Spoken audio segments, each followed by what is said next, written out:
নমস্কার, দেখছেন talk to Bangla. আমি অভিষেক রয়েছে আপনাদের সাথে। এই মুহূর্তে যে খবর নিয়ে উপস্থিত হয়েছি, কেন্দ্রীয় মন্ত্রী ভূপেন্দ্র যাদব তার সরাসরি এই মুহূর্তে একদম পার্সোনাল স্টাফ বলতে পার্সোনাল সেক্রেটারি থেকে শুরু করে অ্যাডিশনাল সেক্রেটারি সবাইকে সরিয়ে দেওয়া হলো, চার জনকে। এবং সেটা সরালেন কে? মন্ত্রী নিজে?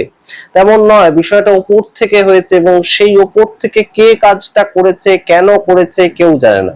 হঠাৎ করে এই ধরনের একটা ঘটনা ঘটলো। একজন কেন্দ্রীয় মন্ত্রী তার চারজন পার্সোনাল স্টাফ তাদেরকে হঠাৎ করে একদম বরখাস্ত করে দেয়া হলো। সেই ঘটনাগুলো কেন ঘটলো এই নিয়ে সামগ্রিক আপনারা কোনো মিডিয়াতে কোনো ধরনের বক্তব্য দেখবেন না, তবে অবশ্যই খবরটা বাইরে আসার পর থেকেই কিন্তু সোশ্যাল মিডিয়াতে এই নিয়ে চাঞ্চল্য পড়ে গিয়েছে। এবং অবশ্যই 12 বছরের ইতিহাসে, কেন স্বাধীন ভারতের ইতিহাসে এই ধরনের ঘটনা ঘটেনি। এখন কোনো পার্সোনাল স্টাফ তাকে সরিয়ে দেওয়া হয়েছে সেটা হতে পারে, কিন্তু একজন মন্ত্রী তার চারজন পার্সোনাল স্টাফ, যার মধ্যে একদম প্রাইভেট সেক্রেটারি রয়েছে, অ্যাডিশনাল প্রাইভেট সেক্রেটারি রয়েছে, তাদের সরিয়ে দেওয়া হচ্ছে কোনো না কোনো কারণ ছাড়া। সেটা তো হতে পারে না।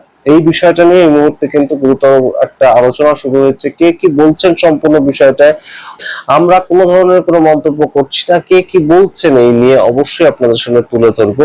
সম্পূর্ণটা এই মুহূর্তে গুরুত্বপূর্ণ একটা প্রেক্ষাপট, কারণ ভূপেন্দ্র যাদব আপনারা জানেন যে মোদী সরকার অত্যন্ত কাছের একজন ব্যক্তিত্ব, আরএসএস এর একজন প্রাক্তন সাংঘি তিনি একজন মানুষ, এবং অবশ্যই মোদী সরকারের গুরুত্বপূর্ণ একজন মানুষ। তার কারণ তার মাধ্যমে বিভিন্ন সময় বিভিন্ন অপারেশন, যেগুলো অপারেশন লোটাস, সেই ধরনের কাজগুলো করা হয়। পশ্চিমবঙ্গে কয়েকদিন আগে যে ভোট হয়ে গেল, তার মধ্যে অন্যতম একজন ব্যক্তি ছিলেন ভূপেন্দ্র যাদব।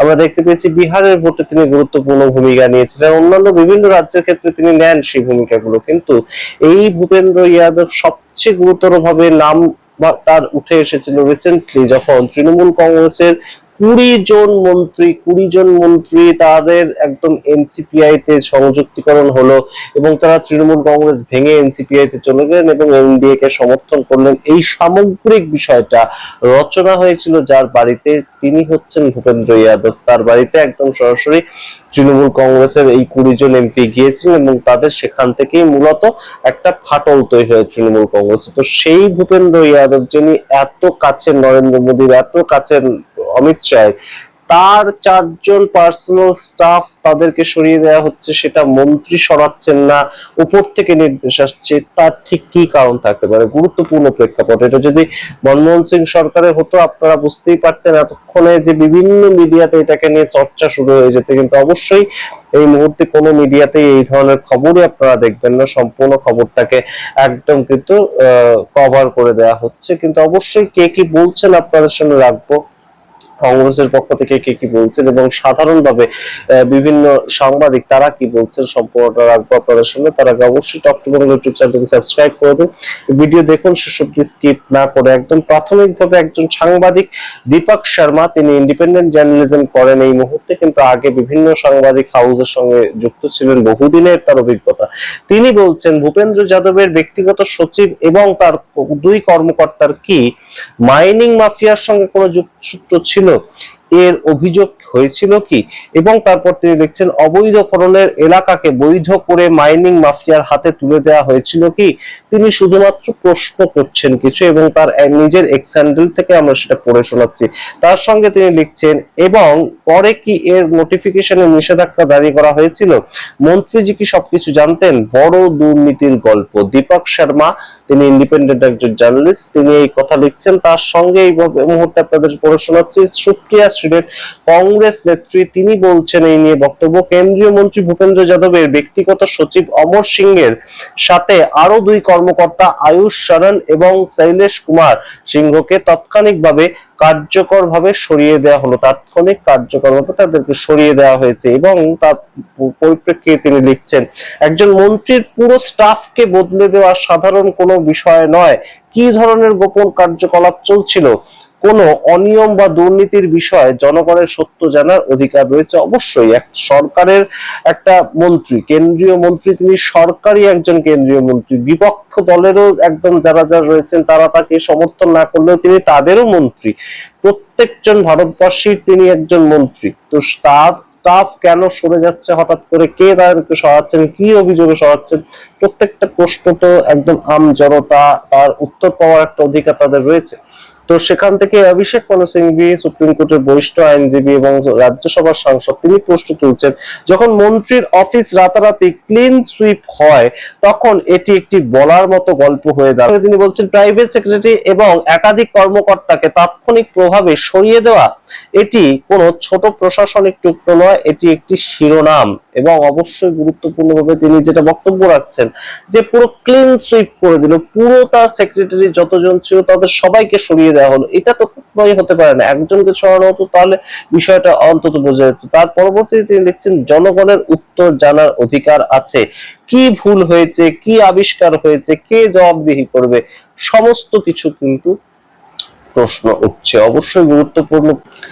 এবং জয়রাম রমেশ কংগ্রেসের পক্ষ থেকে আরো কিছু বক্তব্য ছুড়ে দিয়েছেন, প্রশ্ন ছুড়ে দিয়েছেন। তিনি বলছেন, কেন্দ্রীয় পরিবেশ, বন এবং জলবায়ু পরিবর্তন মন্ত্রী স্টাফের 4 সদস্যকে বরখাস্ত করার খবরটি চমকে দেওয়ার মতো।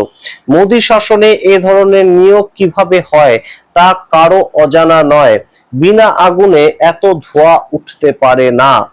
এটি কি প্রধানমন্ত্রীর চাঁদা দাও ধান্দা নাও প্রকল্পের গোলমালের একটি ঘটনা হতে পারে? প্রত্যেকেই প্রশ্ন করছেন এই সামগ্রিক ঘটনাটাকে নিয়ে। সত্যি তো একজন কেন্দ্রীয় মন্ত্রী, তার 4 জন স্টাফ হঠাৎ করে তাদেরকে সরিয়ে দেওয়া, এই বিষয়টা তো অবশ্যই বেশ খানিকটা অবাক লাগার মতোই। এবং আপনারা জানেন যে সামগ্রিকভাবে এই ভূপেন্দ্র যাদব কিন্তু এই মুহূর্তে নরেন্দ্র মোদীর অন্যতম একজন ক্যাবিনেট মিনিস্টার, যিনি প্রত্যেক সময় প্রত্যেকটা ভোটের ক্ষেত্রে সাংগঠনিকভাবে অত্যন্ত দক্ষতার সঙ্গে সম্পূর্ণ বিজেপির হালটা ধরেন। তো তার স্টাফেদেরকে তিনি সরাচ্ছেন না, উপর থেকে অর্ডার আসছে হঠাৎ করে, এই বিষয়গুলো তো অবশ্যই গুরুত্বপূর্ণভাবে উঠে আসছে এবং সম্পূর্ণ বিষয়টা নিয়ে চর্চা তো অবশ্যই শুরু হচ্ছে। এবং আমরা জানি না এই যে চর্চার শেষ পর্যন্ত কোনো সুরাহা হবে কিনা, কোনো সদুত্তর আসবে কিনা সরকারের পক্ষ থেকে। সরকার কখনোই এই সামগ্রিক কোনো পদ্ধতিতেই কোনো বিষয়তেই কখনো তাদের পক্ষ থেকে কোনো বিষয় সামনে তুলে আনে না, প্রেস কনফারেন্স করা হয় না বিশেষ। কিন্তু এই সামগ্রিক বিষয়টা নিয়ে যে অবশ্যই একটা বড় সড়ো চর্চা শুরু হয়েছে, একটা আলোচনা শুরু হয়েছে যে কেন একজন কেন্দ্রীয় মন্ত্রী তার 4 জন স্টাফ, এবং কারা কারা সেই স্টাফ, একদম কাছের যারা প্রাইভেট সেক্রেটারি এমন একজন মানুষ যিনি একজন মন্ত্রীর রীতিমতন ছায়া সঙ্গীর মতন করে বেড়ান, মন্ত্রীর চোখ মন্ত্রীর কান হিসেবে তিনি কাজ করেন, তাকে সরিয়ে দেওয়া হচ্ছে। তার সঙ্গে অ্যাডিশনাল প্রাইভেট সেক্রেটারি, তাকে সরিয়ে দেওয়া হচ্ছে। কেন সরিয়ে দেওয়া হচ্ছে? তাদের কি সম্পূর্ণ অভিযোগ ছিল তাদের বিরুদ্ধে? এবং কে সরাচ্ছেন? মন্ত্রী কি সরাচ্ছেন? না, মন্ত্রী সরাচ্ছেন না, তার উপরে থাকা কেউ না কেউ সরাচ্ছেন। কিন্তু কেন? সম্পূর্ণ বিষয়টা কেন? এই কেনর উত্তর আমরা জানি না, তবে বিভিন্ন মানুষজন বিভিন্ন প্রশ্ন তুলেছেন, সেই প্রশ্নগুলো আপনাদের সামনে তুলে ধরলাম। আপনারা যদি কিছু আন্দাজ করতে পারেন, কিছু ইঙ্গিত করতে পারেন, অবশ্যই কমেন্ট বক্সে কমেন্ট করুন। দেখতে রাখুন টক টু বাংলা। অবশ্যই টক টু বাংলা ইউটিউব চ্যানেলকে সাবস্ক্রাইব করে দিন। ধন্যবাদ।